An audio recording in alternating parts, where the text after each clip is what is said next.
bizga tushuntirishdiki, o'sha silsilamizdagi mana shu pirimizni nimalari. Shodmon xo'ja akam, ha? O'tib ketishdi yaqinda.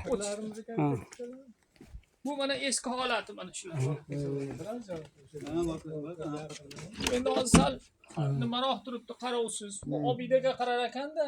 Me'moriy tegish mumkin emas ekan. ha, me'moriy obida o'zgarish kiritish mumkin emasda.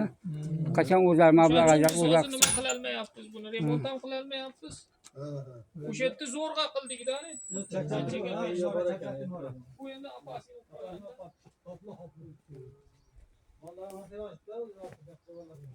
Endi bu yerda o'sha vaqtlarda omborxona qilib ehtiyot qilayotgan ekan. O'risdi vaqtida.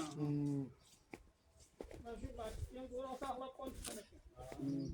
Ko'pini otbaylab, ular nima qilib, yuborgan ekan-da bo'lganlar.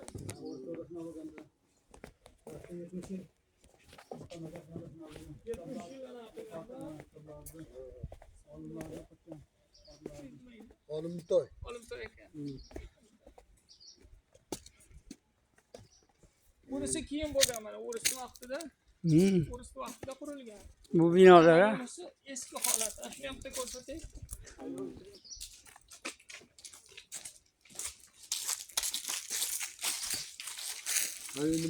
Nimalarda solingan ekanda bu?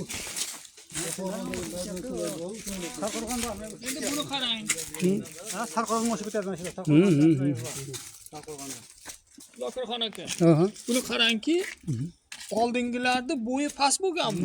Yo'q, baland bu. Navorot bizdan baland bo'lgan. Nimaga eshik past qilingan? Men kelib kirish kerak-da. Ta'zim bilan kirish Hurmat, kerak. odob bilan. Ilm olish uchun kibrni sindirmagan odamga umuman ilm berishmagan ekanda. Chunki kibri bo'lsa, ilm olsa, kibr ko'payib ketar ekan. O'shaning uchun birinchi vazifalari mana Eshon bobomda ham kibrni sindirish ekan. Birinchi sindirib olsa, keyin bismillah, assalomu alaykum.